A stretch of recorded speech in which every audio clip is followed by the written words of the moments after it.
Hi guys, good morning.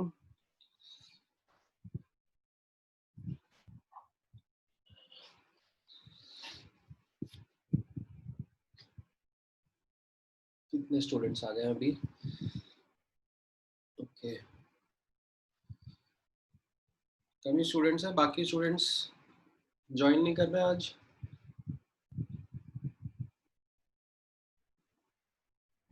एक बार आप लोग ग्रुप पे मैसेज डाल दो,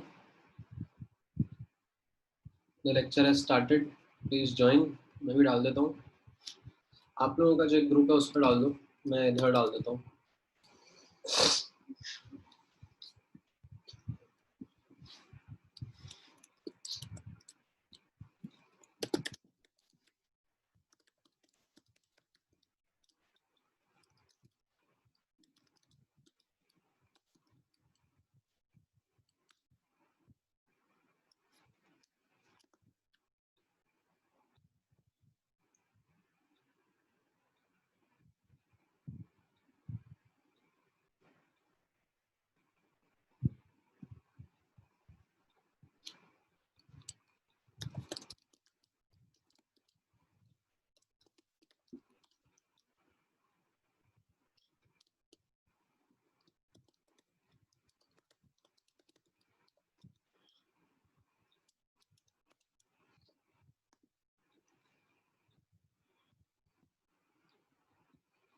आज हम लोग एग्जाम्पलर प्रॉब्लम्स करेंगे डिस्कस।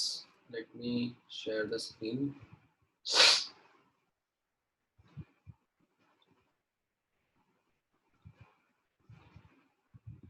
ठीक है,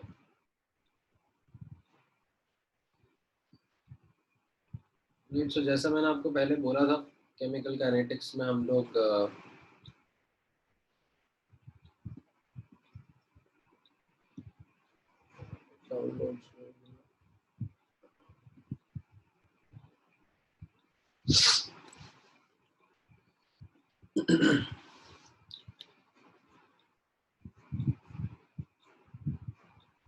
ठीक है, मैं एक बार आप लोगों के साथ में रिवीजन कर लेता हूँ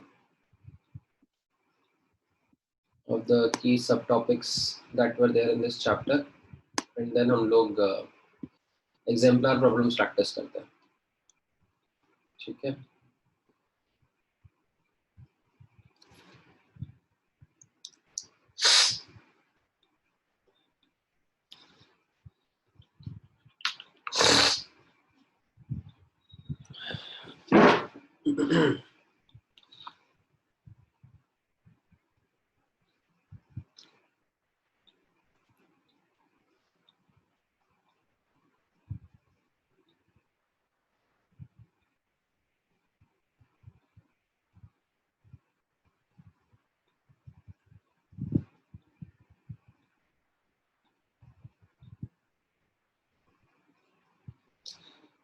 ऑलराइट, तो एक क्विक ओवरव्यू ले लेते हैं चैप्टर का। Just 1 minute.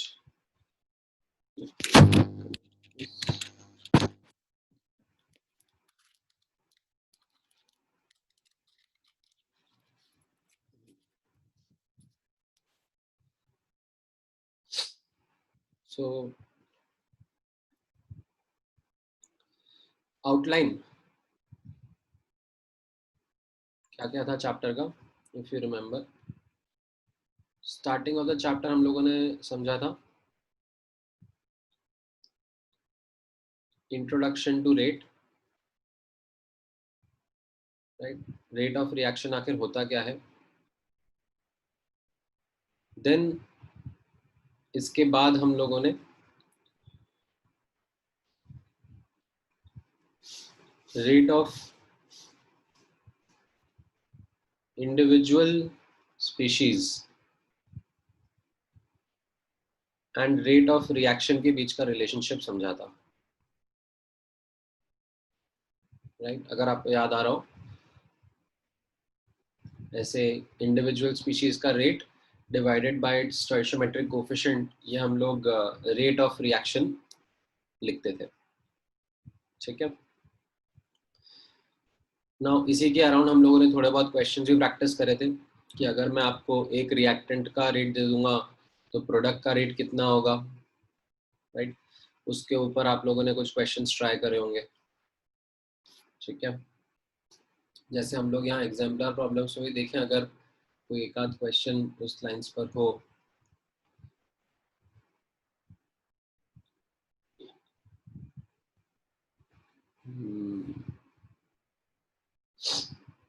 हाँ, जैसे ये 12th क्वेश्चन था, है ना। सो 12th क्वेश्चन में यहाँ पर आप लोग देखो, in the 12th question which of the following expression is correct for rate of reaction। तो रेट ऑफ रिएक्शन क्या रहेगा,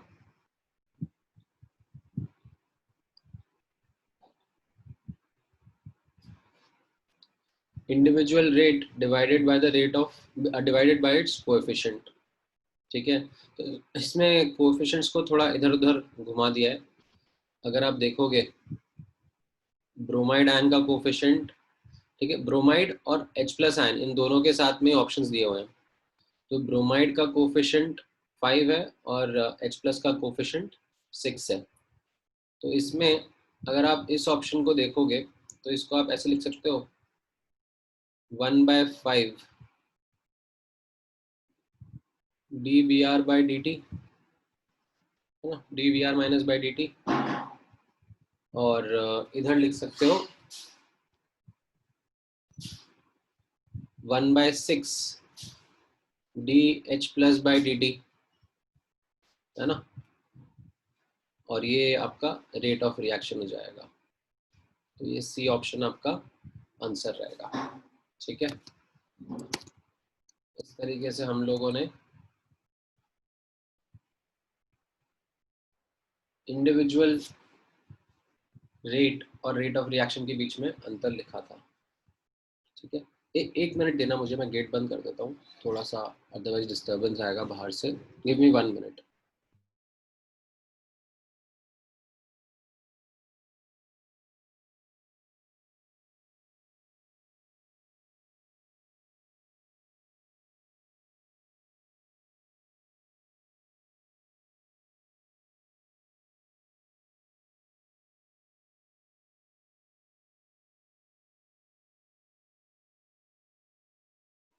हाँ, right. So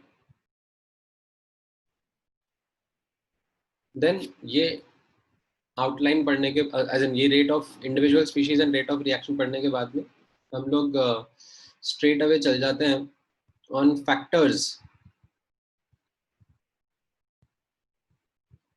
affecting rate of reaction, right. And इसमें मैंने आपको बताया था कि हम लोग 3 प्राइमरी फैक्टर्स का डिस्कशन करेंगे। एक तो था कॉन्सेंट्रेशन,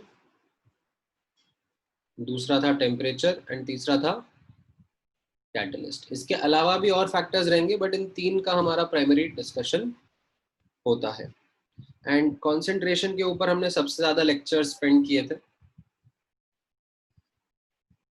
राइट, कि कॉन्सेंट्रेशन कैसे इफेक्ट करेगा। तो हमने effect of concentration on rate of reaction ये हम लोगों ने डिटेल में डिस्कस किया था। नाउ इसमें कैसा होता था, इसमें within this we introduce the concept of rate law, that rate is proportional to concentration raised to the power of order, है ना। और you can say R is equal to K concentration raised to the power of order। K rate constant होता था, R rate of reaction होता था।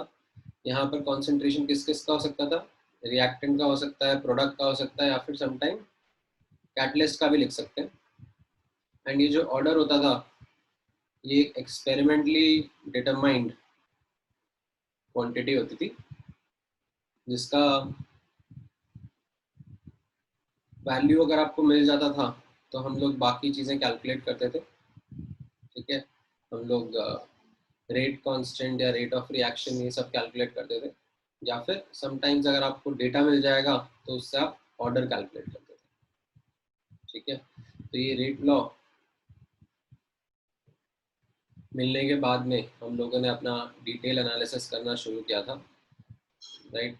इसमें कैसा आता था कि order given and then calculate data, ठीक है। ग्राफ वगैरह सब बनाए थे इसमें, हम लोगों ने देखा था zero order, first order, second order, nth order kinetics, ये सब डिस्कस करी थी। एंड उसमें हमें ऑलमोस्ट 2 से 3 लेक्चर लग गए थे। जीरो ऑर्डर, फर्स्ट ऑर्डर, ठीक है, then second order, pseudo first order,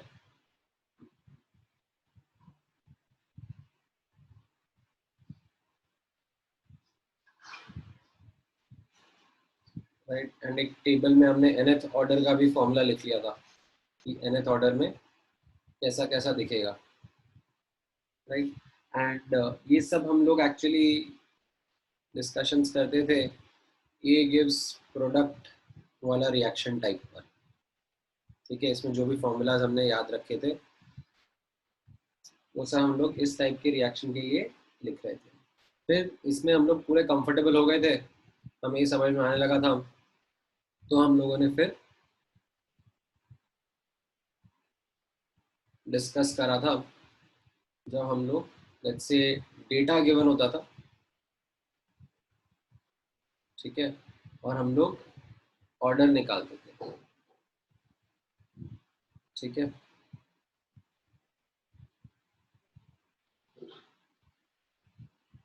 now जब डेटा गिवन था और ऑर्डर कैलकुलेट करते थे, तो उसमें हमने कैसे मल्टीपल मेथड सीखे थे डिपेंडिंग अपॉन कैसा डेटा मिलेगा, right. So if you remember, हम लोगों ने देखा था कि अगर आपको यूनिट ऑफ रेट कांस्टेंट मिल जाए तो आप उससे भी देख सकते हो कि ऑर्डर क्या होगा रिएक्शन का, right.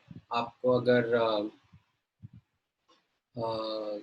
Initial rate of reaction मिल जाए तो उससे भी हम लोग डिटरमाइन करते थे ऑर्डर क्या होगा, राइट। हम लोगों ने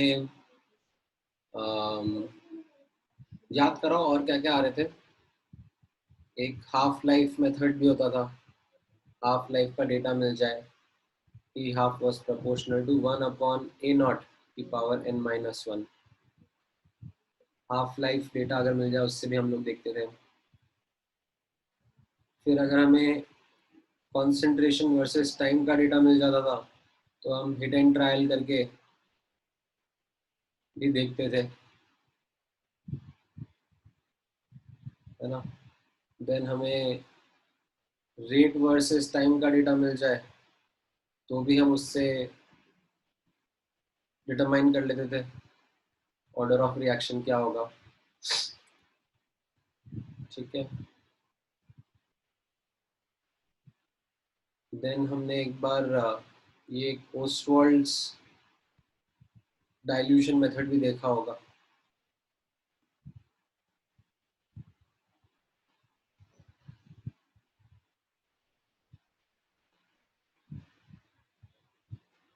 राइट। अगर आपको इनके डिटेल्स याद आ रहे हो कि हमने कैसे ये ऑब्जर्व किए थे, वैसे तो अभी हम क्वेश्चंस प्रैक्टिस करेंगे तो आपको थोड़ा थोड़ा याद आता जाएगा। मैं बीच बीच में अपने पुराने लेक्चर्स में जाके आपको दिखा भी दूंगा कि हम लोगों ने कैसे इसके ऊपर वर्क किया था।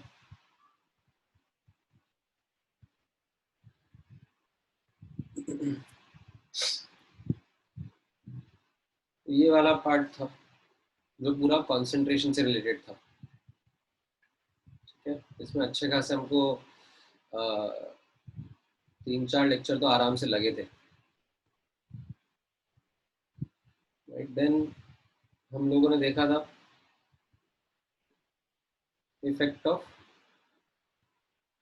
Temperature and catalyst, right. वो हमने कैसे अरेनियस थ्योरी यूज करके एक्सप्रेशन निकाला था, k is equal to a into e की power minus E A by R T, right. So temperature change करने पर इस टी पर इफेक्ट पड़ता है एंड कैटलिस्ट इंट्रोड्यूस करने पर ये पर इफेक्ट आता था, राइट। एंड हम लोगों ने देखा था कैसा, अगर टेम्परेचर चेंज कर रहे हैं तो ln K2/K1 है ना, ln K2/K1 is equal to EA/R 1/T1 minus 1/T2, right. यहाँ पर ये टेम्परेचर चेंज अगर करते हैं T1 टेम्परेचर पर K1 रेट कांस्टेंट होता था, T2 टेम्परेचर पे K2, राइट। और अगर कैटलिस्ट इंट्रोड्यूस कर रहे हैं तो कैसा होता था, ln K2/K1 is equal to delta EA/RT, ठीक है। डेल्टा EA मतलब EA uncatalysed minus EA catalysed, जितना भी चेंज आएगा कैटलाइज्ड डालने से एक्टिवेशन एनर्जी में, उससे रेट कांस्टेंट में हमारा चेंज होता था। एंड इनके ऊपर भी काफ़ी सारे न्यूमेरिकल्स हम लोगों ने प्रैक्टिस करे, ठीक है। एंड देन आखिरी में ये फैक्टर्स तो हमारे मोटे मोटे हो ही गए थे, राइट। इसमें हम लोगों ने आखिरी में फिर कुछ टाइम स्पेंड करके सीखा था reaction mechanism and rate determining step, RDS। तो उसमें भी हम लोगों ने सीखा था कि इनकेस आपको मिले, in case you get questions जहाँ पर you have a mechanism given to you और आपको उसका रेट का एक्सप्रेशन लिखना है, राइट। तो हम लोग कैसे प्रोसीड करेंगे, कैसे अप्रोक्सीमेशन लिखेंगे, वो वाला पार्ट हम लोगों ने डिटेल में यहाँ पर ऑब्जर्व किया था, ठीक है। एंड उसमें हम लोगों का सबसे इम्पोर्टेंट लर्निंग यही था कि जो फाइनल रेट ऑफ रिएक्शन का एक्सप्रेशन होगा उसके अंदर रिएक्टेंट्स हो सकते हैं, प्रोडक्ट्स हो सकते हैं, कैटलिस्ट हो सकते हैं, बट इंटरमीडिएट नहीं होंगे। एंड उसके बेसिस पे हम लोगों ने काफ़ी सारे क्वेश्चंस प्रैक्टिस करे थे, ठीक है। डिटेल्स थी उसमें भी, बट यहाँ पर मैं आपको एक पहले ओवरऑल आइडिया देना चाह रहा था कि हम लोगों ने किस तरीके से इस चैप्टर को ब्रेक डाउन किया है, ठीक है। तो अगर आपके सामने कोई क्वेश्चन आए तो एटलीस्ट आप क्वेश्चन को पढ़ के ये आइडेंटिफाई कर सकते हो कि ये जो क्वेश्चन है वो कौन से टॉपिक के अंदर आ रहा था चैप्टर में, ठीक है। तो पहला हम लोग ये टारगेट करते हैं क्वेश्चन सॉल्व करते वक्त, तो लेट्स से हम लोग ये एनसीईआरटी के एग्जाम्पलर प्रॉब्लम्स ट्राई करते हैं, ठीक है। अब ये सिंगल चॉइस से स्टार्ट करेंगे, ठीक है। आप लोगों को दिख रहे हैं क्वेश्चंस?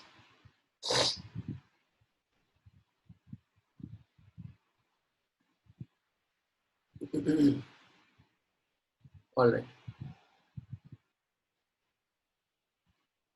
अच्छा, मुझे एक चीज़ और बताओ, अभी ऑफ लेट ग्रुप पर से काफ़ी स्टूडेंट्स एग्जिट कर रहे हैं, तो इज इट बिकॉज उनके मल्टीपल नंबर्स ऑलरेडी रजिस्टर्ड थे ग्रुप में, या फिर कुछ और रीज़न की वजह से वो लोग ग्रुप से एग्जिट हो गए?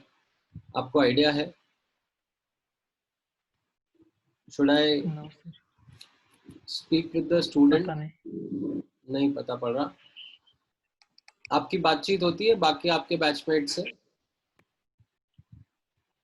सिर्फ विशाल से होती है। सिर्फ विशाल से? विशाल आज तक विशाल भी नहीं आया, पता नहीं सो रहा है, सुबह सुबह क्या कर रहा है। या तो उसको रिवीजन नहीं करना होगा, उसका हो गया होगा रिवीजन करके। बोलता उसको। हाँ हाँ, एक बार उसको मैसेज या कॉल कर, हाँ, अगर उठ गया होगा तो आ जाएगा, ज्वाइन कर लेगा।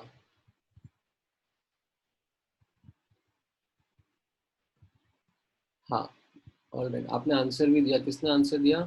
अच्छा, अश्विनी ने, ग्रेट। हाँ अश्विनी, आपका आंसर करेक्ट है फर्स्ट वाले का। ये हम लोगों ने इफेक्ट ऑफ कैटलिस्ट वाले टॉपिक के अंदर पढ़ा था। हाँ राहुल, आपका आंसर भी करेक्ट है कि कैटलिस्ट जो है वो क्या कर सकता है, एक्टिवेशन एनर्जी चेंज कर सकता है। राइट योगिता, कैटलिस्ट जो है वो थर्मोडायनेमिक्स, ठीक है, ये सारे जो हो गए ना, ये क्या हो गया, Gibbs free energy, enthalpy of reaction, equilibrium constant, ये सब क्या हो गया, ये सब थर्मोडायनेमिक्स से आते हैं। तो यहाँ पर कैसा हमने पढ़ा था कि catalyst does not change thermodynamics of reaction. ठीक है, थर्मोडायनेमिक फैक्टर्स को चेंज नहीं करेगा, एक्टिवेशन एनर्जी को चेंज कर देगा। ठीक है,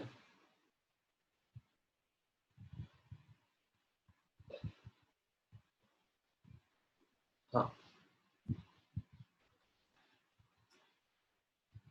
सेकंड का नहीं, अश्विनी आपका आंसर सेकंड का करेक्ट नहीं है। इनफैक्ट फर्स्ट का आंसर से सेकंड का आंसर भी आ जाएगा। ये हीट इवॉल्व क्या होता है, हीट इवॉल्व माने डेल्टा एच, डेल्टा एच और एंथैल्पी चेंज। और ऊपर वाले क्वेश्चन में मैंने आपको बताया, क्या बताया, कि कैटलिस्ट जो है वो डेल्टा एच को चेंज नहीं करता ना। ये आपने देखा होगा कि अपना ये ग्राफ था, मान लो रिएक्टेंट से प्रोडक्ट जा रहे थे, है ना, एंड ऐसे जा रहे थे, तो कैटलिस्ट क्या करेगा, कैटलिस्ट इसी एक्टिवेशन एनर्जी को कम कर देगा।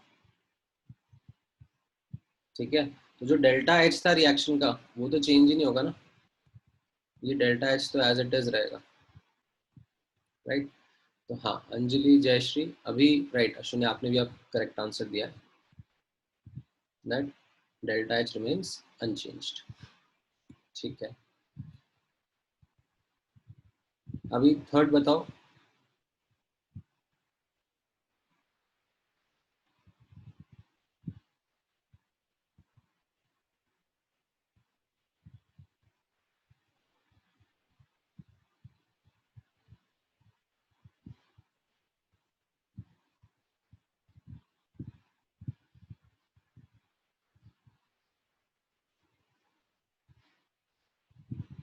थर्ड का जयश्री ने आंसर दिया है। नहीं जयश्री आपका सही नहीं है, अश्विनी नहीं आपका भी सही नहीं है।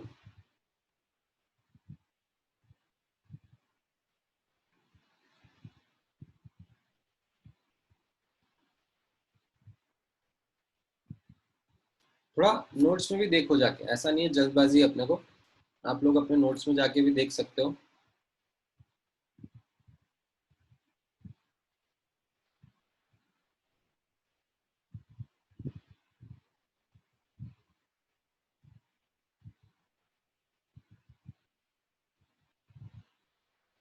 नहीं अंजलि,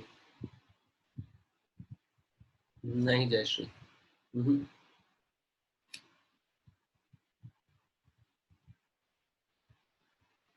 देखो फर्स्ट वाला करेक्ट क्यों नहीं होगा, क्योंकि फर्स्ट वाले में हमें ए का वैल्यू नहीं पता होता ना,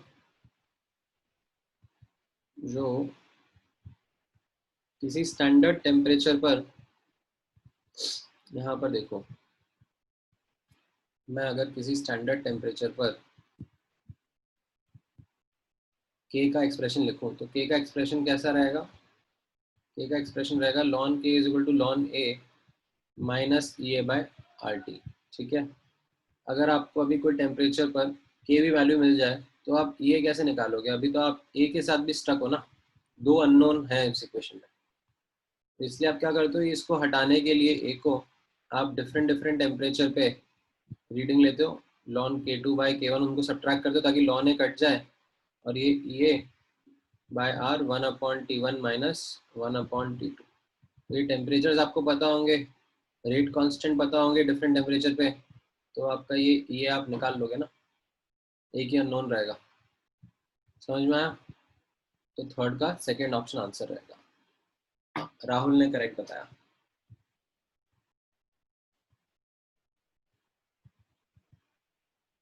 ठीक है।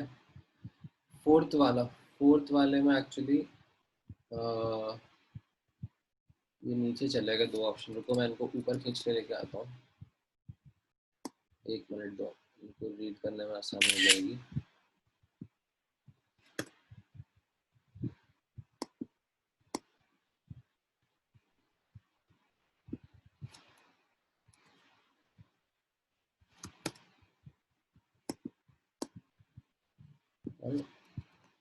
एक मिनट।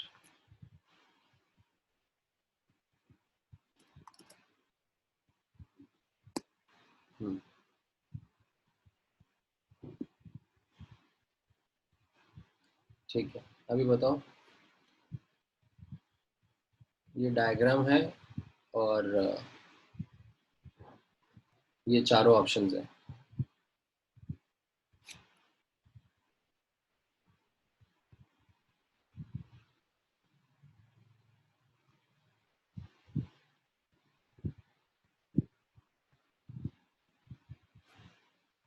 आंसर भी दिया, किसने दिया था, अंजलि ने।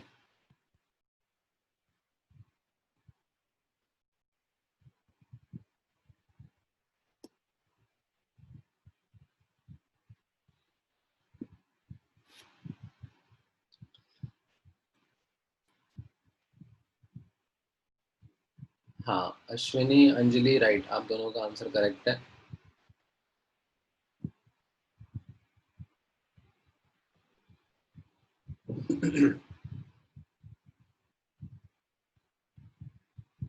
राहुल का भी आंसर करेक्ट है।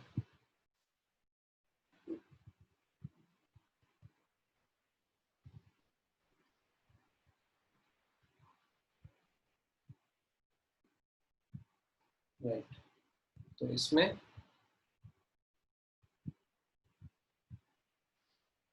फर्स्ट ऑप्शन करेक्ट है कि फॉरवर्ड जा रहे हैं तो एक्टिवेशन एनर्जी ये पूरा यहाँ से यहाँ तक का होगा, right, which is E1 plus E2, and reactant की एनर्जी कम है ना, तो वो ज़्यादा स्टेबल हो गया, less energy is more stable, तो रिएक्टेंट एंड प्रोडक्ट में रिएक्टेंट का एनर्जी लेस है, तो रिएक्टेंट ज़्यादा स्टेबल होगा, प्रोडक्ट लेस स्टेबल होगा। ठीक है, करेक्ट। हाँ, चलो ये फिफ्थ वाला बताओ।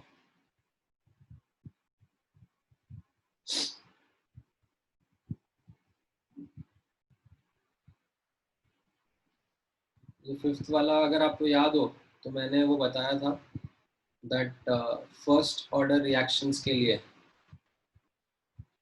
हम लोग कॉन्सेंट्रेशन की जगह दूसरे पैरामीटर्स भी मेजर कर सकते हैं, और उसमें ये फॉर्मूला यूज होता है, P infinity ln of P infinity minus P naught upon P infinity minus P T is equal to K T. याद है ये वाला फॉर्मूला?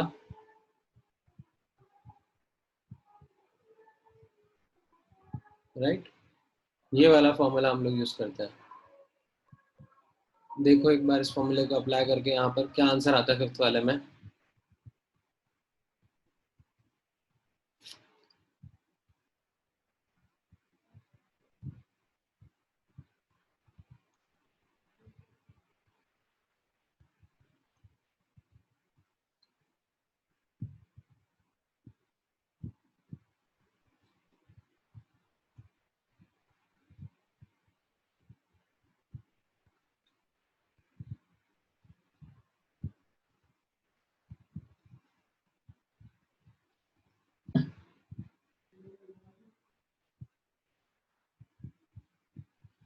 हाँ, अंजलि ने आंसर दिया है which is correct, and Ashwini ने जो आंसर दिया है वो भी करेक्ट है। राइट।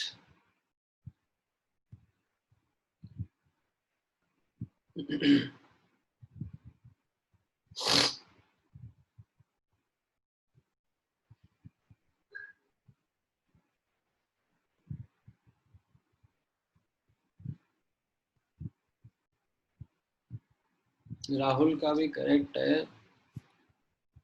मैं एक बार इसमें थोड़ा सा जूम कर देता हूँ ये, क्योंकि पी आई और पी टी इतना ऐसे सिमिलर सा लिखा हुआ है ना, मुझे ही नहीं दिख रहा। ये पी आई है और ये पी टी है। हाँ, तो इसमें देखो कैसा होगा। इसमें इनफैक्ट मुझे जयश्री आपका आंसर भी करेक्ट लग रहा है। देखो यहाँ पर जो पी नॉट है वो हो जाएगा पी आई, ठीक है। पी इंफिनिटी जो होगा वो टू पी आई हो जाएगा, राइट। क्योंकि यहाँ पर आप स्टोइशियोमेट्री देख रहे हो, ए से बी एंड सी बन रहे हैं, मतलब अगर ये इसके ए मोल्स रहेंगे तो इसके एंड में A plus A two A moles हो जाएंगे, ठीक है। तो ये जो पी इंफिनिटी है वो तो टू टाइम्स पी आई रहेगा, ठीक है। एंड ये पी टी तो आपको पी टी दे रखा है ना। तो अगर इस हिसाब से जाऊंगा तो मेरा सेकंड ऑप्शन तो मैच कर ही रहा है। Log two P I minus P I, numerator में पी आई आ जाएगा और डिनोमिनेटर में two P I minus P T, ठीक है। अब यहाँ पर लेकिन एक और चीज नोटिस करना कि ये पी टी जो दिया हुआ है ये बोला जा रहा है P T is equal to P I plus X, है ना, ऐसा लिखा जा रहा है। तो अगर मैं यहाँ डिनोमिनेटर में सब्स्टिट्यूट कर दूं इसको, ठीक है, तो ये चीज क्या हो जाएगी, P I upon two P I minus P I minus x, है ना। तो ये भी बन गया ना, फर्स्ट ऑप्शन भी बन गया actually, P I upon P I minus x. तो ये दोनों ऑप्शन ही सही है, ठीक है। जयश्री आपका आंसर भी सही है, बाकी आप लोगों का आंसर भी सही है, ठीक है। अगर मैं इसको यहाँ पे सब्स्टिट्यूट कर दूंगा तो फिर ये दे देगा। समझ में आया वाला क्वेश्चन कि ए फर्स्ट वाला ऑप्शन भी क्यों आंसर हो सकता है? Yes sir. ठीक है। हाँ, अच्छा अभी सिक्स्थ वाला करो।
हाँ अश्विनी, आपका आंसर मुझे सही लग रहा है।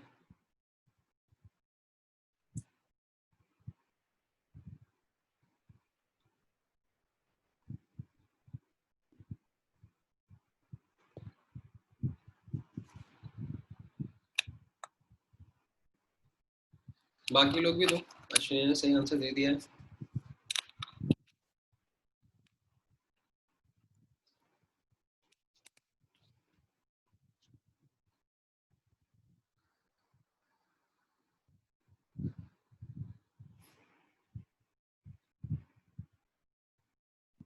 हाँ राहुल, आपका आंसर भी सही है।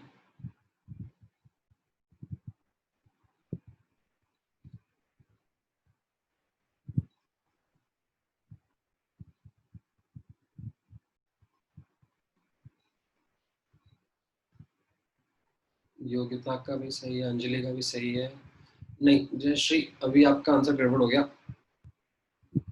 यहाँ पर देखो, फर्स्ट ऑप्शन करेक्ट रहेगा ना।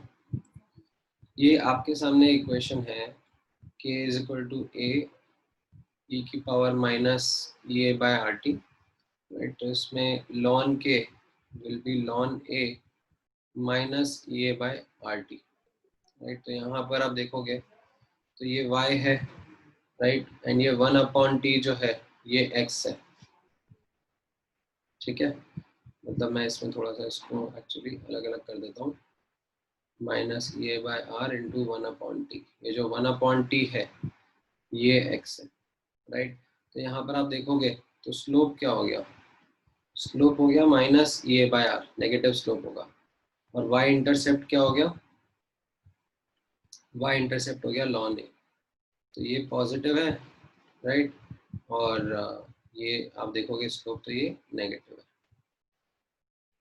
ठीक है। तो इसमें आपका फर्स्ट ऑप्शन ही सूटेबल रहेगा, ठीक है। ऑल राइट, सेवेंथ करो, सेवेंथ बताओ।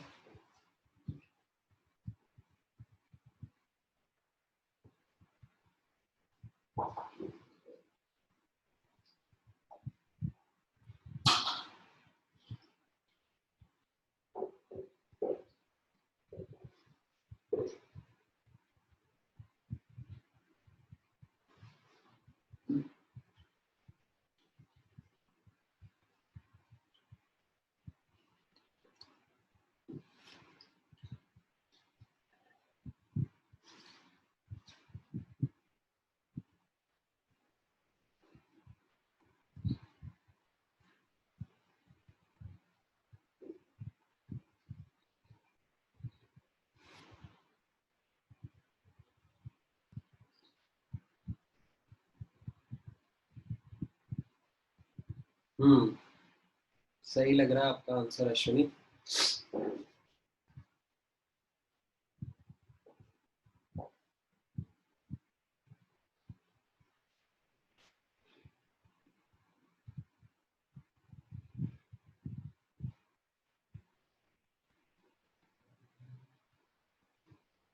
सिंपल ही क्वेश्चन है।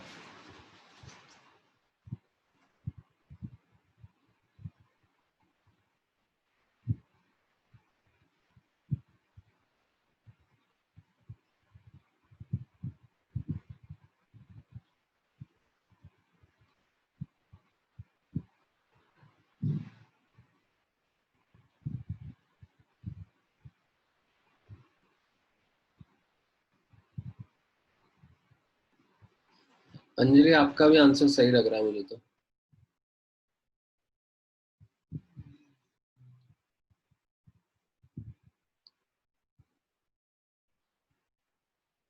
हाँ, सो इसमें एक्चुअली मुझे दोनों ही आंसर सही लग रहे हैं, सेकंड एंड फोर्थ। देखो ना, एक्टिवेशन एनर्जी कम करने पर रेट कांस्टेंट बढ़ेगा और टेम्परेचर बढ़ाने पर भी रेट कांस्टेंट बढ़ेगा, तो फोर्थ ऑप्शन तो करेक्ट है।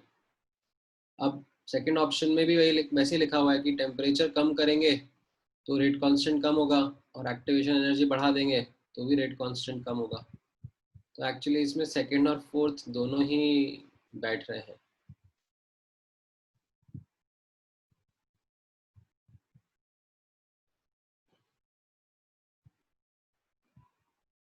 हम्म, दोनों आंसर्स चल जाएंगे।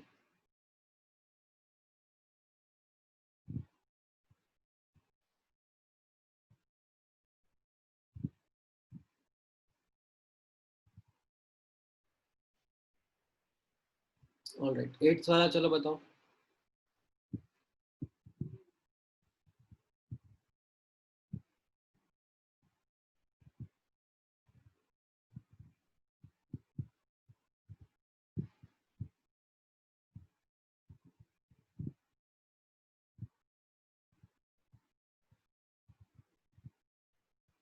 तो वैसे एट्थ वाला थोड़ा सा वियर्ड सा ही है। एवरेज का कॉन्सेप्ट क्या होता था, एवरेज रेट का?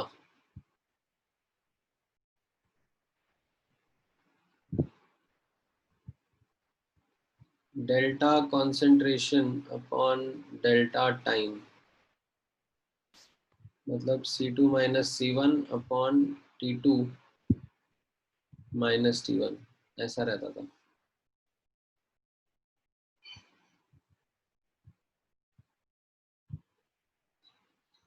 अब उसमें आप देखो up to 40 seconds, up to 40 seconds मतलब टाइम ड्यूरेशन क्या हो गया, 0 से 40। ठीक है, हाँ योग्यता करेक्ट। तो ये टाइम ड्यूरेशन रहेगा और इसमें कॉन्सेंट्रेशन का चेंज कितना आएगा, 0 से V3 जा रहा है तो V3 माइनस 0। थर्ड ऑप्शन ही बैठेगा। ठीक है, इनफैक्ट फर्स्ट तो कुछ तो गड़बड़ ही है। सेकंड अगर मैं आपसे पूछूंगा कि सेकंड किसका आंसर हो सकता है, सो सेकंड हो जाएगा average rate between 30 and 40 seconds. उसका आंसर हो सकता है second option, average rate between 30 and 40 seconds. And अगर फोर्थ ऑप्शन पूछूंगा तो वो हो सकता है average rate between 20 and 40 seconds. वो एट्थ के फोर्थ ऑप्शन का आंसर हो सकता है, average rate between 20 and 40 seconds. ठीक है, ऑलराइट, चलो नाइन्थ वाला बताओ।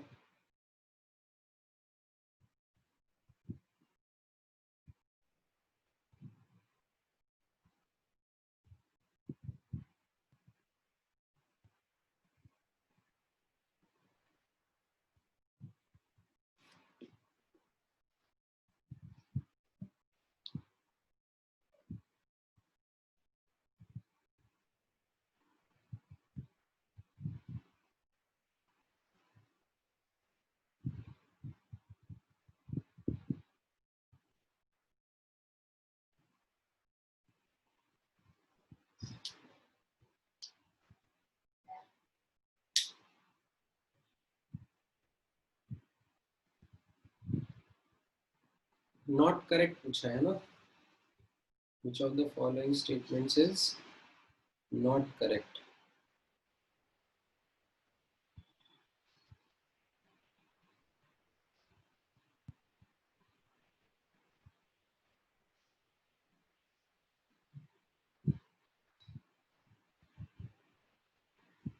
हाँ अंजलि आपका आंसर सही है, योग्यता आपका आंसर भी सही है, गुड। बाकी लोग भी दो।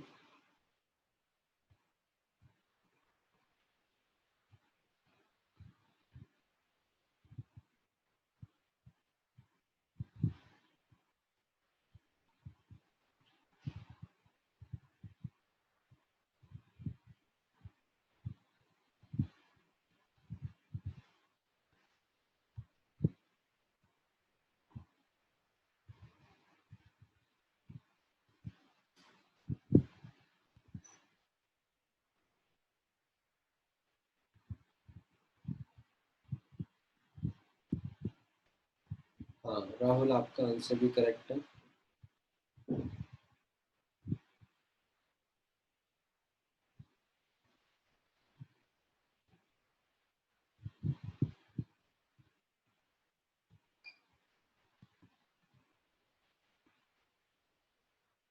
राइट, तो यहाँ पर नाइन्थ का थर्ड ऑप्शन करेक्ट रहेगा। आई थिंक ये सबको ही समझ में आ रहा है। हाँ राइट अश्विनी, तो इसमें मतलब reaction is always equal to the coefficient, order is equal to coefficient, ऐसा जरूरी नहीं है ना, ये जरूरी नहीं है कभी भी, तो एक्सपेरिमेंटली निकालते हैं। ठीक है,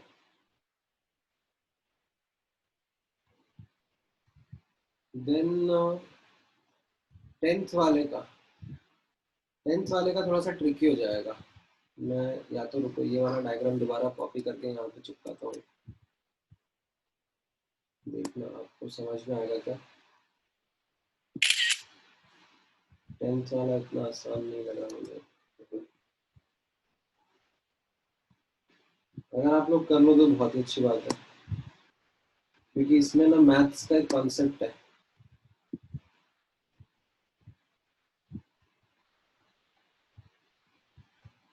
जो मैं थोड़ा सा चलो हिंट दे देता हूँ कि इंस्टेंटेनियस रेट जो होता है, ठीक है, इंस्टेंटेनियस रेट क्या होता है, वो होता है स्लोप ऑफ टेंजेंट।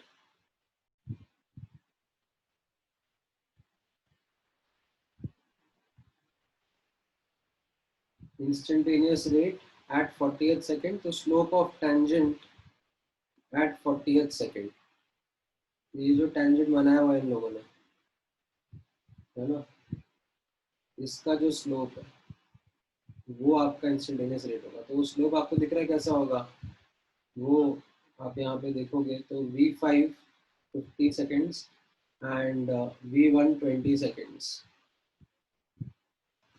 या सॉरी V2 30 सेकेंड्स पे मैच कर रहा है।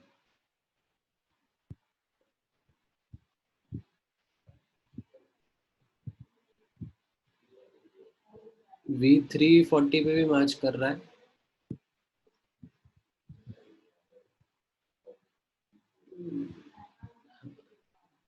Second, right, Ashwini.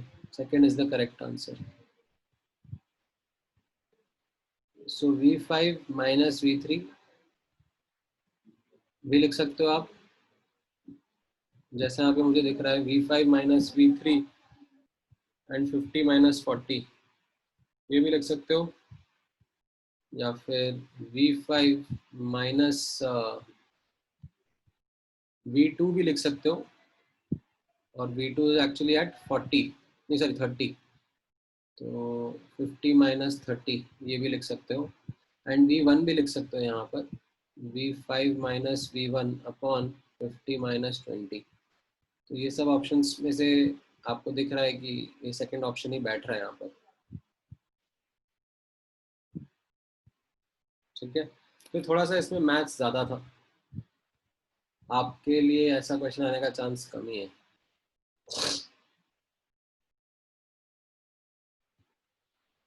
हाँ, चलो ये वाला आप करो, 11th वाला, ठीक है। करेक्ट पूछा है इसमें, कौन सा करेक्ट है।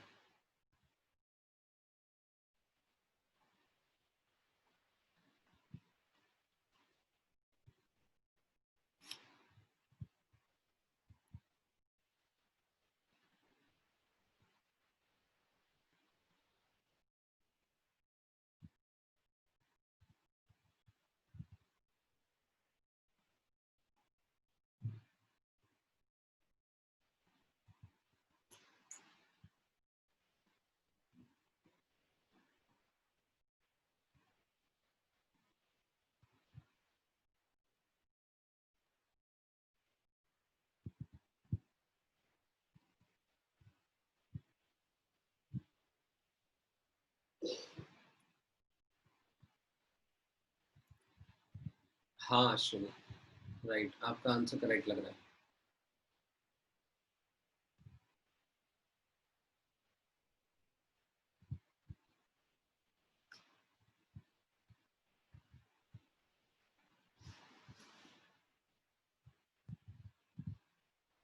हाँ राइट योग्यता, करेक्ट है। बाकी लोग भी आंसर दो।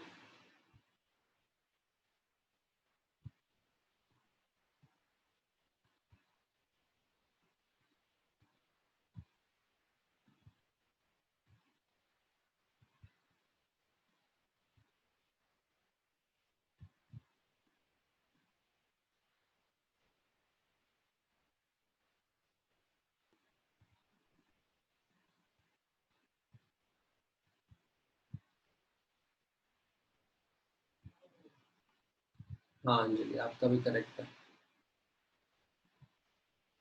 राइट। सो यहाँ पर 11th का फर्स्ट ऑप्शन करेक्ट है। आई थिंक ये सबको समझ में आ ही रहा है, इसमें इतना कुछ कंफ्यूज करने वाला एस्पेक्ट है ही नहीं। जैसे जैसे रिएक्टेंट का कॉन्सेंट्रेशन कम होगा, रेट ऑफ रिएक्शन कम होता जाएगा, ठीक है। 12th वाला तो हम लोगों ने देख ही लिया, ठीक है। आप लोग 13th वाला बताओ।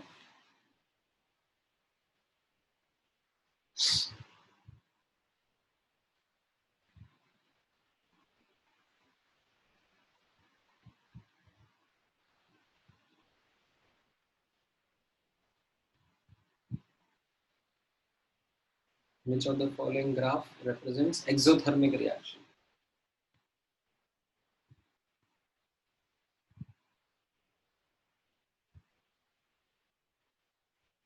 नहीं अश्विनी, हाँ नहीं, सही सही सही, माय बैड, सॉरी, हाँ करेक्ट बोला आपने अश्विनी, करेक्ट आंसर।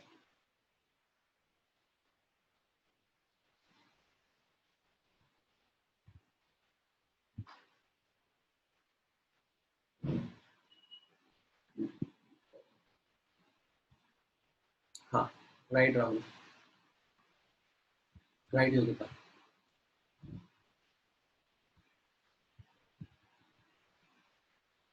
इसमें कैसा होगा?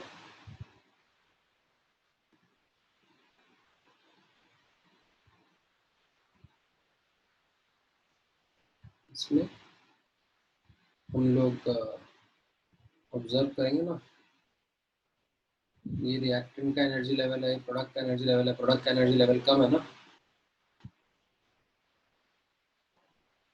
तो ये हमारा एक्सोथर्मिक हो गया। ठीक है, ये कैसा रहेगा? ये एंडोथर्मिक रहेगा, प्रोडक्ट का एनर्जी लेवल ज़्यादा है।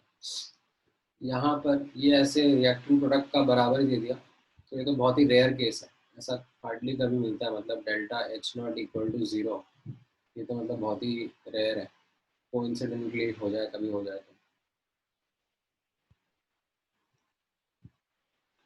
ठीक है, हाँ, 14th का बताओ चलो।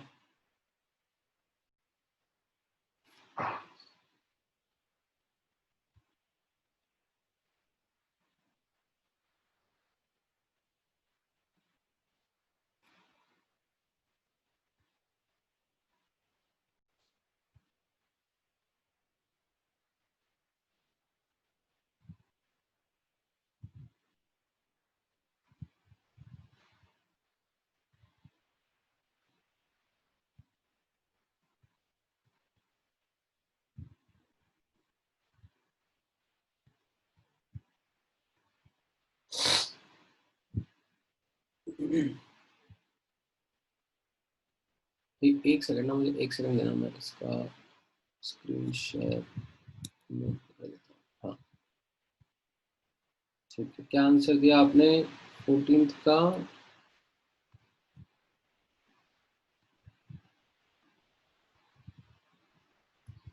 राइट, अश्विनी अंजलि आप दोनों का आंसर करेक्ट है।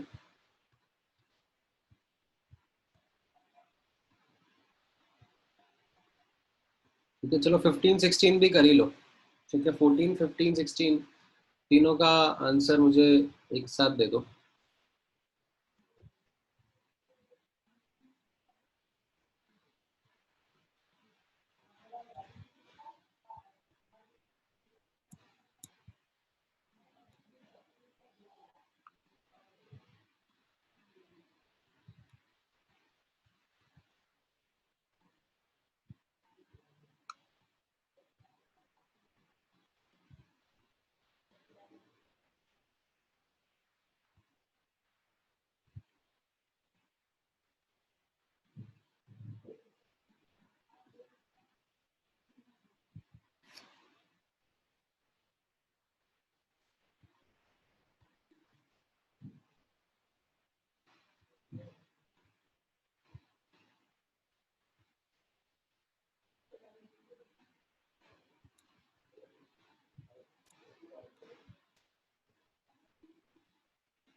अभी आ रही है मेरी आवाज? मैंने म्यूट तो नहीं करा था। हाँ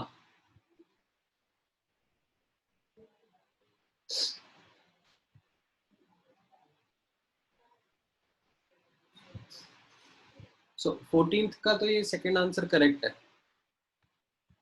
क्योंकि इसमें आप देखोगे order with respect to B आपका 1 आ रहा है, तो अगर आप बी का कॉन्सेंट्रेशन डबल कर रहे हो और ए का अनचेंज रख रहे हो तो रेट भी डबल हो ही जाएगा। ठीक है, 15th का आंसर बताओ। 15th 16th दोनों का आंसर बताओ।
अश्विनी ने आंसर दिया है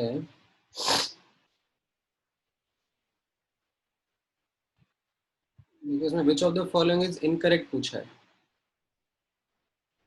about the collision theory of chemical reaction. तो फर्स्ट करेक्ट है, सेकंड भी करेक्ट है,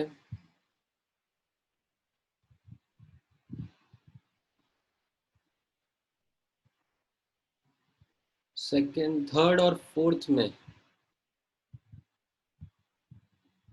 हाँ थर्ड और फोर्थ में आप नोटिस करोगे तो एक्चुअली फोर्थ ज़्यादा प्रॉपर लिखा है, क्योंकि उसमें बोथ एनर्जी एंड ओरिएंटेशन दोनों के बारे में बात करी जा रही है। ठीक है, थर्ड में क्या है, थर्ड में सिर्फ एनर्जी के बारे में बात कर ली, तो थर्ड और फोर्थ ऑप्शन में एक्चुअली फोर्थ ज़्यादा अच्छा करेक्ट स्टेटमेंट है, तो हाँ इसका थर्ड ऑप्शन आंसर रहना चाहिए। ठीक, make sense, right. Ashwini Anjali आप दोनों का आंसर करेक्ट है। हम्म,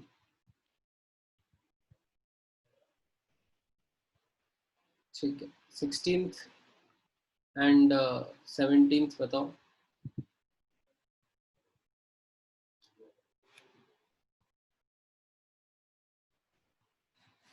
हाँ अश्विनी आपने सही बोला, राइट, आपका 16th का आंसर सही है।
हाँ अंजलि आपका आंसर भी करेक्ट लग रहा है।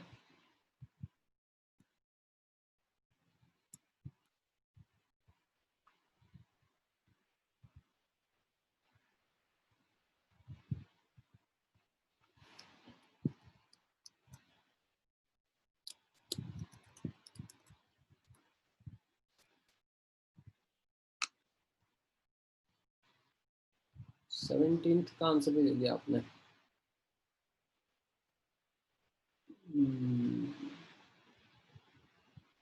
17th का अश्विनी, आई थिंक आपका आंसर सही नहीं लग रहा है। 17th का राहुल ने सही दिया है। हाँ अश्विनी राइट, अब आपने 17th का करेक्ट आंसर दिया है। तो 16th का देखो, 16th का करेक्ट आंसर कैसा रहेगा? 16th का तो इन्फिनिट टाइम लग जाएगा। फर्स्ट ऑर्डर में कैसा होता है? फर्स्ट ऑर्डर रिएक्शन में हमारा, हम लोग जब ग्राफ ड्रॉ करते हैं ऐसा कंसंट्रेशन वर्सेस टाइम का, तो उसमें कैसा होता है, ये ऐसे नीचे जाता जाता है, बट ये कभी कट नहीं करता, एक्स एक्सिस को अप्रोच करता है। ठीक है, तो first theoretically speaking first order reaction would happen after a very very very very long time. ठीक है, उसको हम लोग प्रैक्टिकली इनफाइनाइट टाइम बोल देते हैं। हाँ, कंचन का राइट है, कंचन 17th वाले में राइट, सेकंड करेक्ट रहेगा। राइट, यहाँ पर आप देख रहे हो ए तो कांस्टेंट है, ठीक है, और बी को डबल करने पर क्या हो रहा है? रेट 4 टाइम्स हो रहा है, तो यानी कि बी का ऑर्डर तो 2 आ गया। और फिर यहाँ पर आप नोटिस करोगे फर्स्ट और थर्ड में देखना, फर्स्ट और थर्ड में तो बी सेम है, पर ए को डबल करने पर रेट डबल हो गया, तो ए का ऑर्डर 1 रहेगा एंड बी का 2 रहेगा।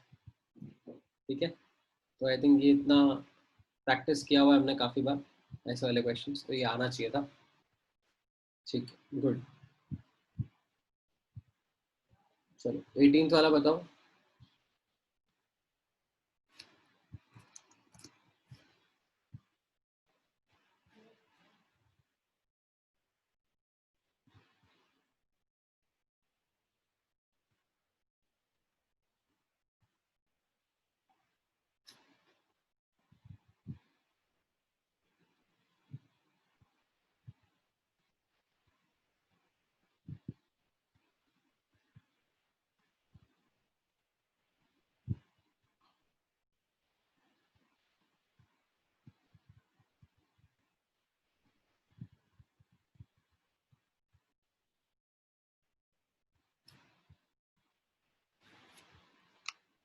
राइट, 18 का आंसर भी दे दिया आप लोगों ने। 18th का नॉट करेक्ट पूछा है।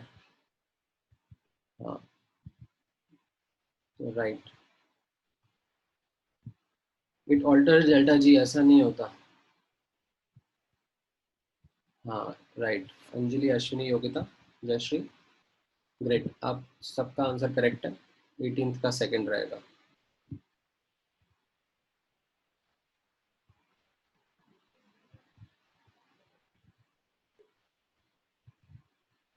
ठीक है, 19th एंड 20th बताओ। थोड़ा सा मैं एक हल्का सा जूम आउट कर लेता हूँ। 19 और 20।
एक मिनट, मैं चेक करता हूँ आप लोगों का answer. Just give me 1 minute.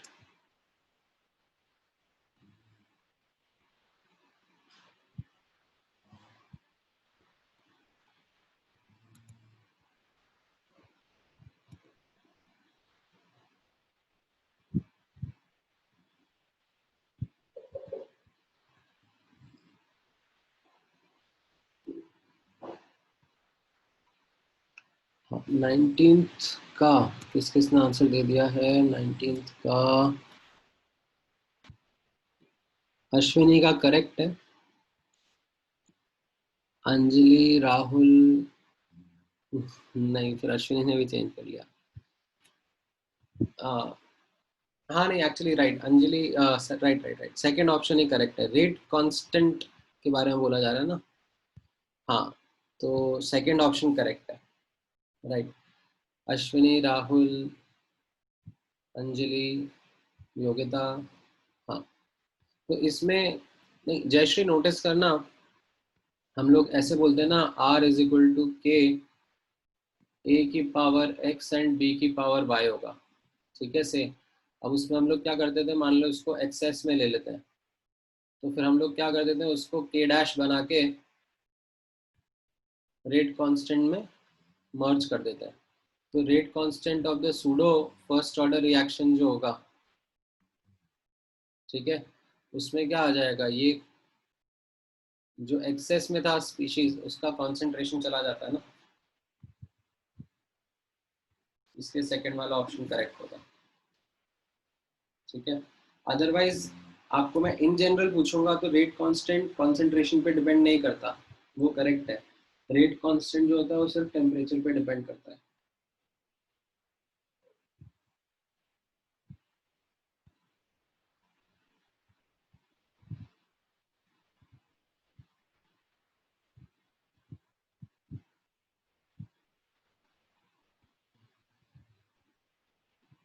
ठीक है। हाँ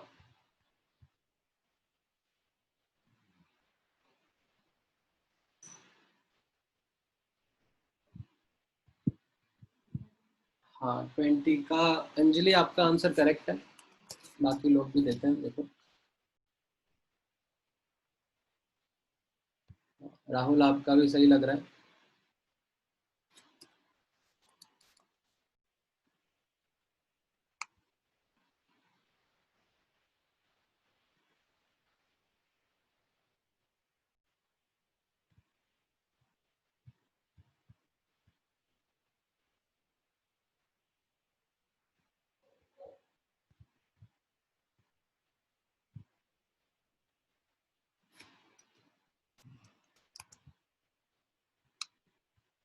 हाँ, योगिता, अश्विनी राइट, आप लोगों का भी आंसर सही है।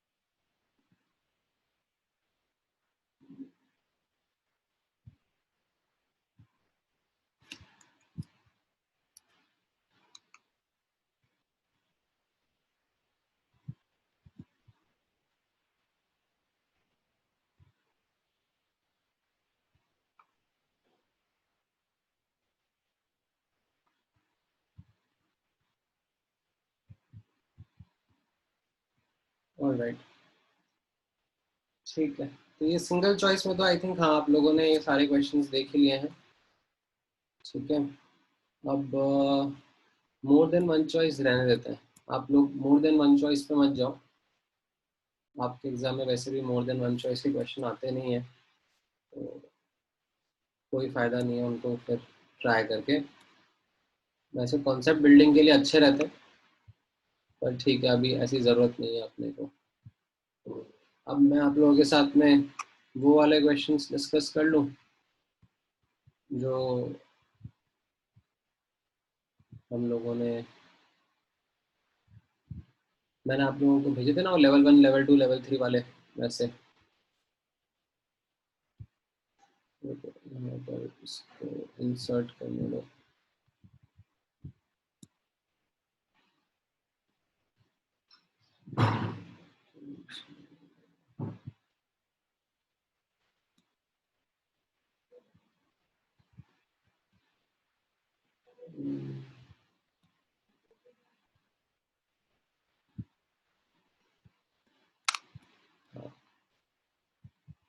राइट।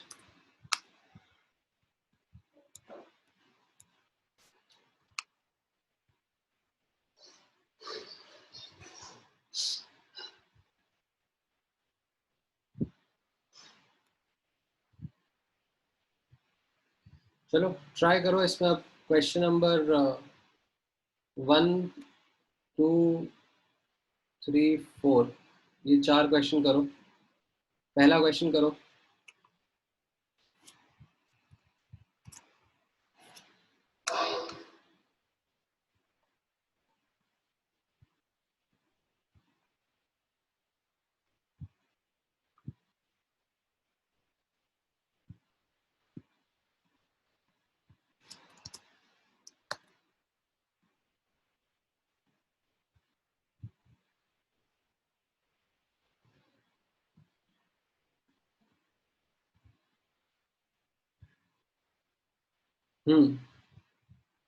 करेक्ट है, बी ऑप्शन करेक्ट रहेगा Yogyata. Right, right Anjali. But negative sign, it denotes that there is a decrease in the concentration of the reactant। ठीक है, गुड है। एक्चुअली आप लोगों का ये एग्जाम्पलर क्वेश्चंस का परफॉर्मेंस, मैं एक्चुअली फीडबैक दे देता हूँ। आप लोगों का एग्जाम्पलर क्वेश्चंस का परफॉर्मेंस वाज एक्सेलेंट। ठीक है, मतलब आप लोगों ने ऑलमोस्ट सब क्वेश्चंस का काफ़ी अच्छे से करेक्टली आंसर किया। मतलब रियली हैप्पी। आप लोगों ने रिवीजन करा होगा होपफुली पिछले कुछ दिनों में, तो that was really good to सी।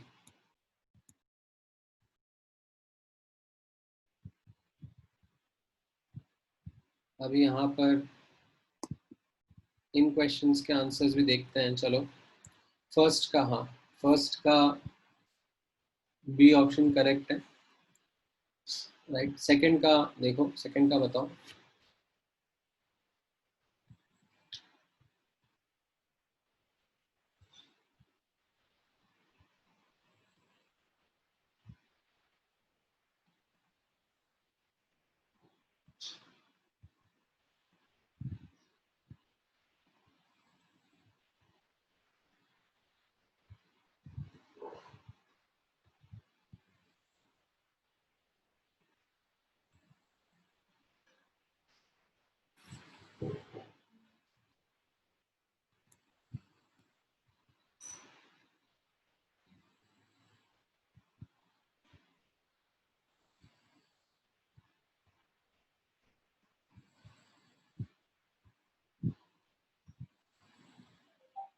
हाँ अंजलि, राहुल, राइट, आप दोनों के आंसर्स करेक्ट है।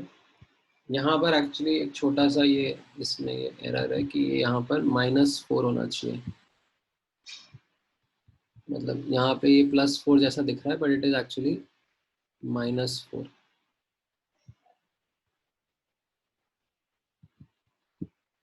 है ना, तो वो आई थिंक वैसे भी वो आप समझ ही गए होंगे क्योंकि ऑप्शन में और कुछ है ही नहीं। राइट, सो इसमें ए ऑप्शन आपका आंसर आ जाएगा।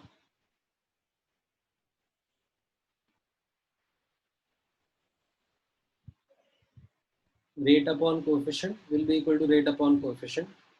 तो O2 का रेट दिया हुआ है और SO2 का रेट पूछा है और उसका कोएफिशिएंट 2 है, तो आपको इधर 2 से मल्टीप्लाई करना पड़ेगा। राइट, थर्ड क्वेश्चन बताओ।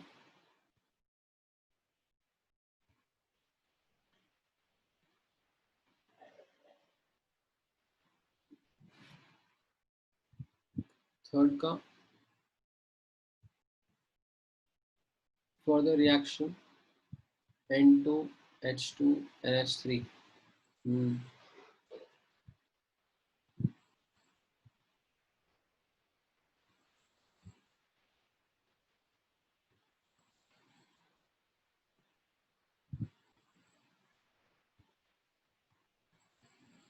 हम्म राइट अंजलि, आपका आंसर करेक्ट है।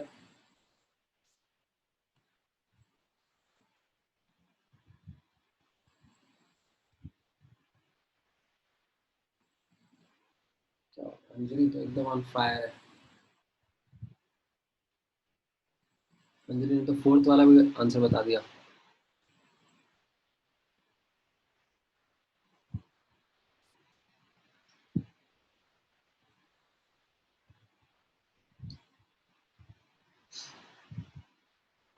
थर्ड का राहुल आपका आंसर करेक्ट है।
हम्म, राइट। अंजलि राहुल आपका फोर्थ का भी सही है, योग्यता आपका थर्ड का आंसर करेक्ट है। हाँ, तो इसमें थर्ड का आंसर बी ऑप्शन रहेगा। राइट, इसमें कैसा रहेगा आप देखोगे तो -1/3 dH2 by dt will be equal to +1/2 dNH3 by dt। Right, तो आपको इस चीज़ का वैल्यू दिया जा रहा है और इस चीज़ का वैल्यू पूछा जा रहा है, तो आप कोफिशिएंट्स का यूज़ करके अप्रोप्रिएट आंसर दे सकते हो। ठीक है, and the same thing happens in the fourth question also. Fourth question भी थोड़ा रेपिटेटिव हो गया। फोर्थ क्वेश्चन का आंसर सी ऑप्शन रहेगा। हाँ, राइट हो गया, राइट जयश्री। ठीक है, अभी आप लोग चलो फटाफट फटाफट आंसर दो मुझे। 9, 10, 11, 12 इनके आंसर दो। ठीक है, नाइन्थ का आंसर दो। नाइन्थ का क्या दिख रहा है?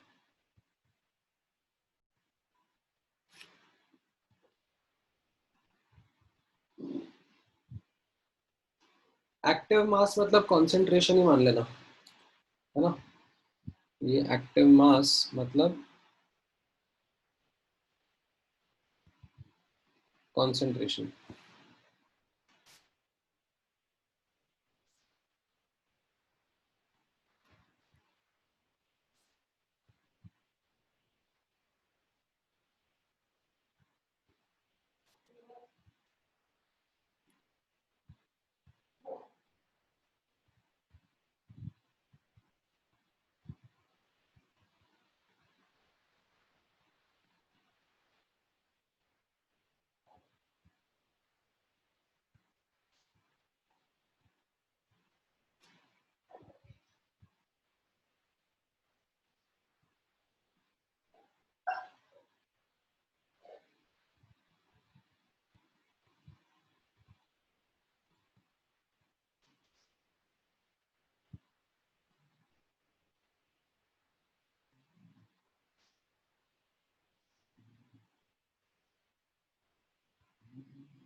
क्या रहेगा नाइन्थ का आंसर? नाइन्थ का आंसर क्या बात है, very nice Anjali, correct answer. Ninth का answer will be actually D option, क्योंकि इसमें हमको ऑर्डर तो बताया ही नहीं है ना। Right, don't assume coefficient as order।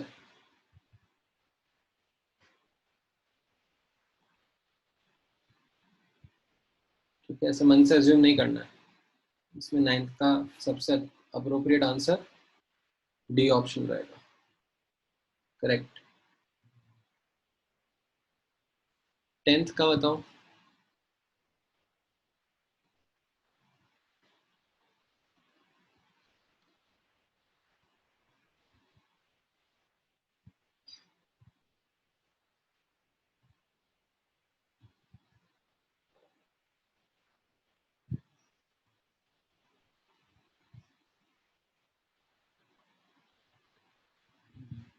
Unpredictable मतलब हम लोग कैलकुलेट नहीं कर सकते। एक्सपेरिमेंटली। अनप्रिडिक्ट मतलब, सो प्रिडिक्ट करना मतलब ऐसा होता है कि गेस करना। जैसे मैंने आज प्रिडिक्ट करा कि इंडिया वर्सेस पाकिस्तान मैच में इंडिया जीतेगा, तो ये क्या हो गया कि गेस करा मैंने कि क्या आंसर होगा। तो यहाँ पर उसी तरीके से जो रेट ऑफ रिएक्शन है वो अनप्रिडिक्टेबल है, मतलब हम लोग ऐसे गेस नहीं कर पाएंगे जब तक हमें ऑर्डर का इंफॉर्मेशन नहीं देंगे। हमें ये तो बताना पड़ेगा ना कि ऑर्डर क्या है। ऑर्डर अगर ट्रिपल सॉरी ऑर्डर अगर 1 रहा तो ट्रिपल करने से कॉन्सेंट्रेशन भी रेट भी ट्रिपल हो जाएगा, बट वो ऑर्डर का इंफॉर्मेशन हमें दिया ही नहीं है ना।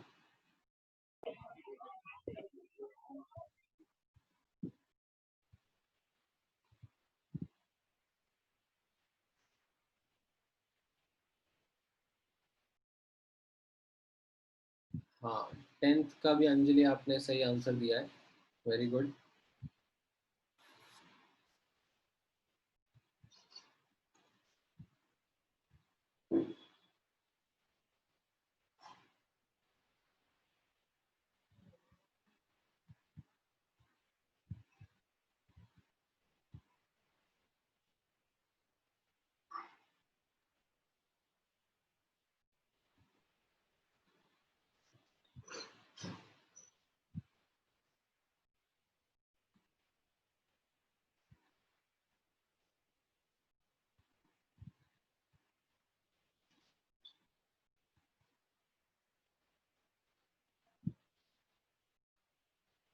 बाकी लोग ही बताओ 10th का क्या आंसर रहेगा।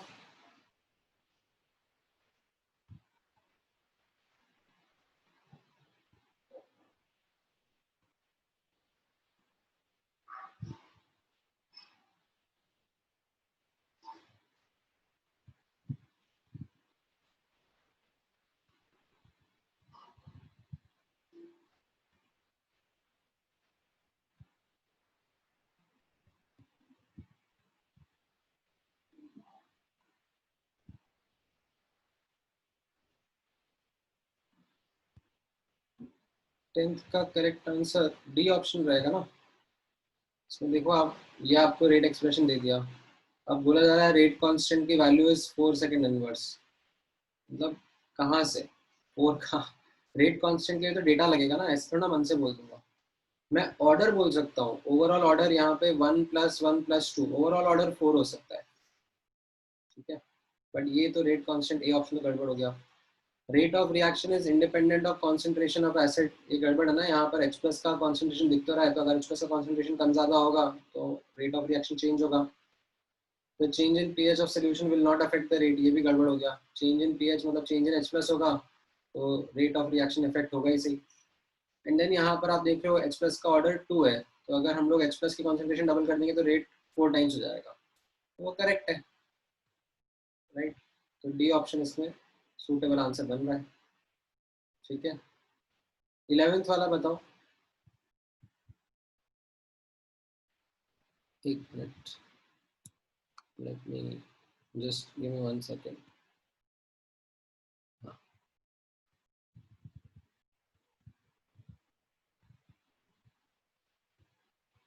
11th वाला बताओ चलो अभी।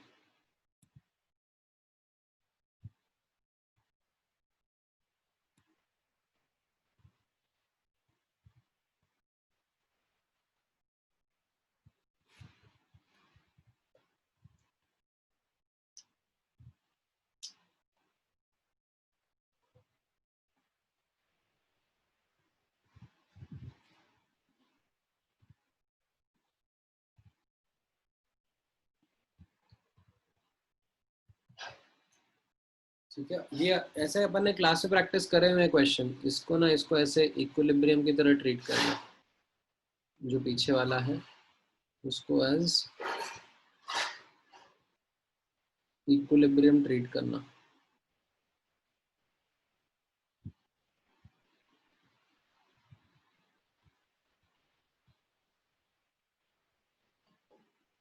इसके जैसे हम लोगों ने क्लास में करे हुए क्वेश्चन, चाहिए तो एक बार नोट्स देख लो आप कैसे इसको करते थे, याद करो। या एक्चुअली इसको नहीं नहीं माय बैड, इसको इक्विलिब्रियम की तरह भी क्यों ट्रीट कर रहे हो? इसमें तो एक्चुअली पहला स्टेप ही स्लो हो गया ना। ओहो, इसमें तो पहला स्टेप ही स्लो हो गया, तो ये हमारा रीडिटरमाइनिंग स्टेप हो गया। तो इसमें तो r is equal to K A to की पावर 1, और यही हम भी फाइनल की तरह रिपोर्ट कर सकते हैं, can be reported as the final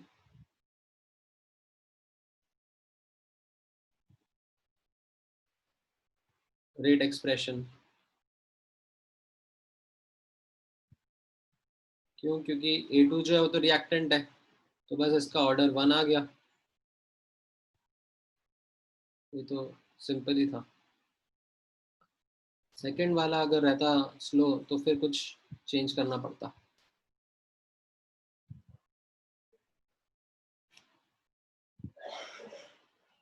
ठीक है, ट्वेल्थ वाला बताओ, ट्वेल्थ वाले में कैसा रखेंगे, क्या आंसर आएगा ट्वेल्थ वाले में?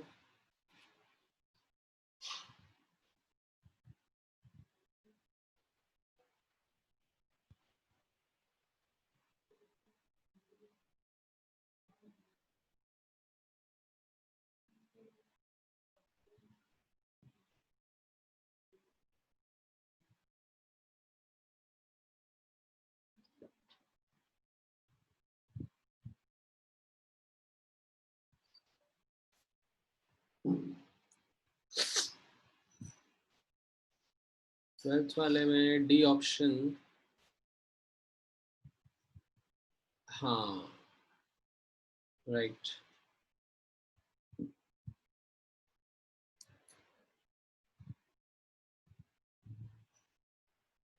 डी ऑप्शन ही आएगा यहाँ पर। लेफ्ट हैंड साइड पर रहेगा मोल पर लीटर पर सेकंड, राइट हैंड साइड पर के रहेगा multiplied by mole per litre raise to the power of order which will be N.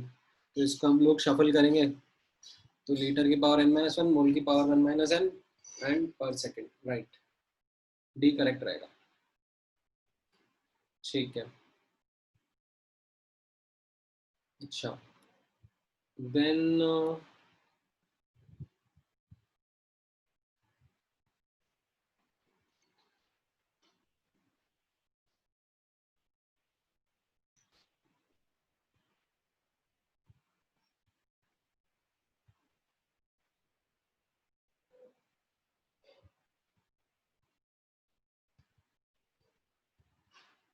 कौन सा क्वेश्चन आंसर करोगे?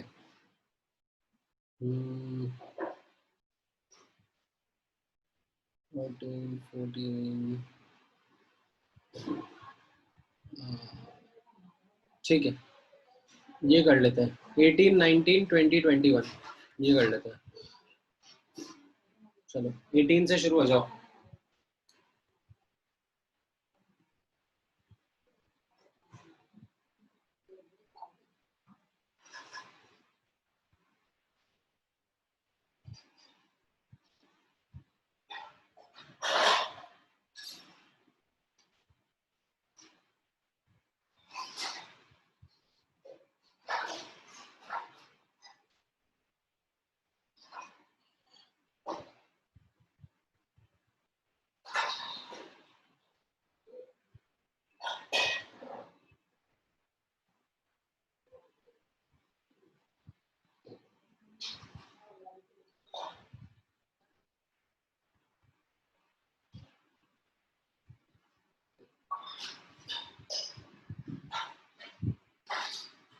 एटीन का आंसर बताओ।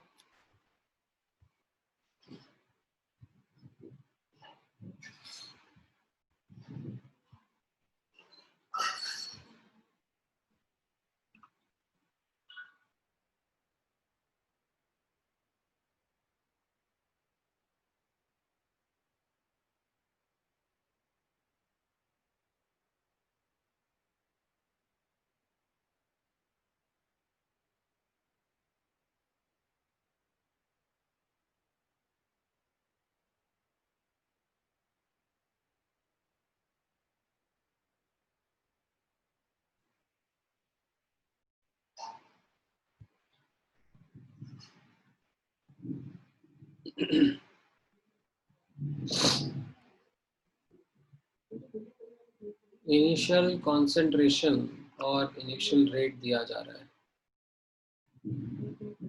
using the data given below, order and rate constant of the reaction.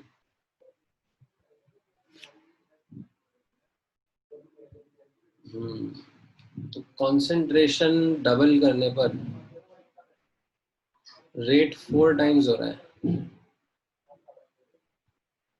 ना। यहाँ पर आप देखोगे, इस तरीके से डेटा देखोगे, कॉन्सेंट्रेशन डबल करने पर रेट 4 टाइम्स हो रहा है। या फिर यहाँ से यहाँ भी आप देखोगे, कॉन्सेंट्रेशन डबल करने पर रेट 4 टाइम्स हो रहा है। Concentration double, rate become 4 times. तो इसका मतलब क्या हो गया, ऑर्डर तो 2 हो गया। ठीक है, और अब k का वैल्यू आप निकाल सकते हो, r is equal to K, concentration raise to the power of order रहता है। तो रेट आपको दिया हुआ है ऐसे 0.02 k इंटू कॉन्सेंट्रेशन 0.1 का स्क्वायर, है ना। तो k यहाँ पर 2 आ जाएगा। ए ऑप्शन आंसर बैठ रहा है। हाँ, राइट अंजलि, करेक्ट है आपका आंसर।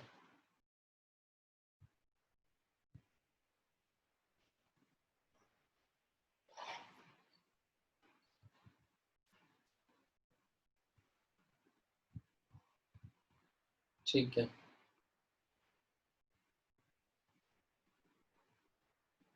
19th का बताओ।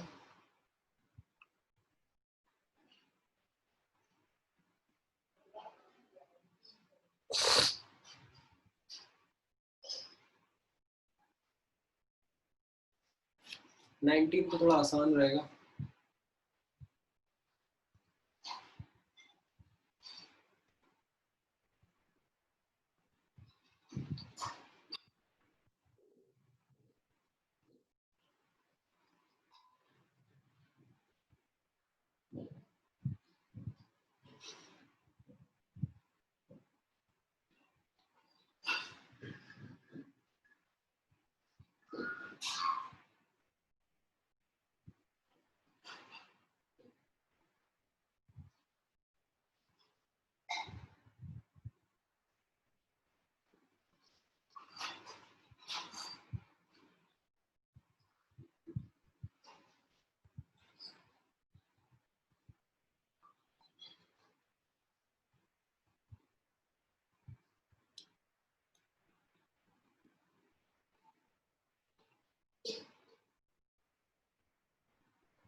नाइनटीन्थ में तो बहुत क्लियर है ना, जीरो ऑर्डर के केस में होगा ये।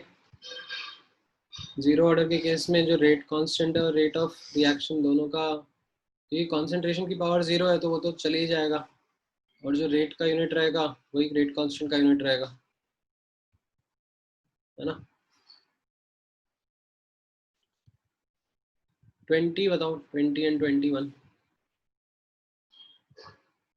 20 का कैसा रहेगा।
दोनों ए और बी के रेस्पेक्ट में ऑर्डर 1-1 दिया जा रहा है।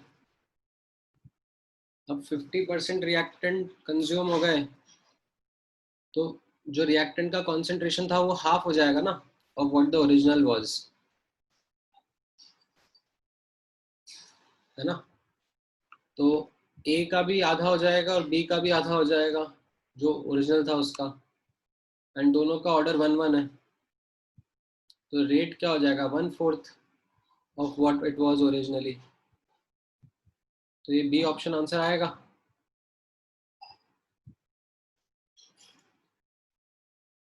देखो ना पहले कैसा था, ये 4 × 10⁻² will be R, will be equal to the rate will be equal to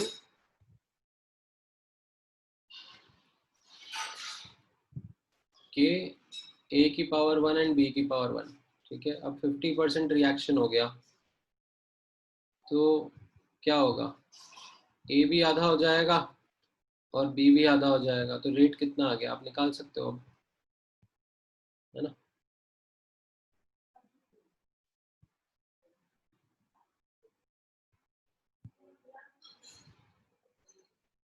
हाँ 21 का बी करेक्ट आंसर है अंजलि। वॉल्यूम 1/3 हो जाने से कॉन्सेंट्रेशन 3 टाइम्स हो जाएगा, और दोनों ए एंड बी गैशियस है तो दोनों का कॉन्सेंट्रेशन ट्रिपल हो जाएगा, तो ओवरऑल जो रेट हो जाएगा वो 9 टाइम्स हो जाएगा। करेक्ट। ठीक है, सो आई थिंक आज के लिए इतना डिस्कशन काफ़ी है। हम लोगों ने केमिकल काइनेटिक्स के कुछ बेसिक क्वेश्चंस कर लिए, मैं थोड़े से और क्वेश्चंस आपको नेक्स्ट क्लास में कराऊंगा। ठीक है, ये थोड़े से क्वेश्चंस हम लोग प्रैक्टिस कर लेंगे तो मुझे और कॉन्फिडेंस आ जाएगा आप लोगों के ऊपर दैट हाँ आपको केमिकल काइनेटिक्स चैप्टर समझ में आ गया है अच्छे से। तो थोड़े से क्वेश्चंस और मैं नेक्स्ट क्लास में आपके साथ डिस्कस करूंगा, एंड उसके बाद नेक्स्ट क्लास में मैं आप लोगों को लिक्विड सोल्यूशन चैप्टर भी स्टार्ट कर दूंगा। जो नेक्स्ट चैप्टर रहेगा हमारा, आप लोगों के पास तो बुकलेट है ही सही इस चैप्टर का, लिक्विड सोल्यूशन चैप्टर का जो मॉड्यूल 5 आपको मिला था, इसके अंदर अच्छा उसके अंदर लिक्विड सोल्यूशन नहीं है एक्चुअली, उसके अंदर सरफेस केमिस्ट्री और सॉलिड स्टेट है। ठीक है, मैं आशीष से बात करता हूँ, मैं उससे पूछता हूँ लिक्विड सोल्यूशन चैप्टर का वो अगर लागे ये अरेंज कर देगा बुकलेट। ठीक है, आज के लिए इतना काफ़ी है गाइस, चलो let's close the lecture for the day. Thank you.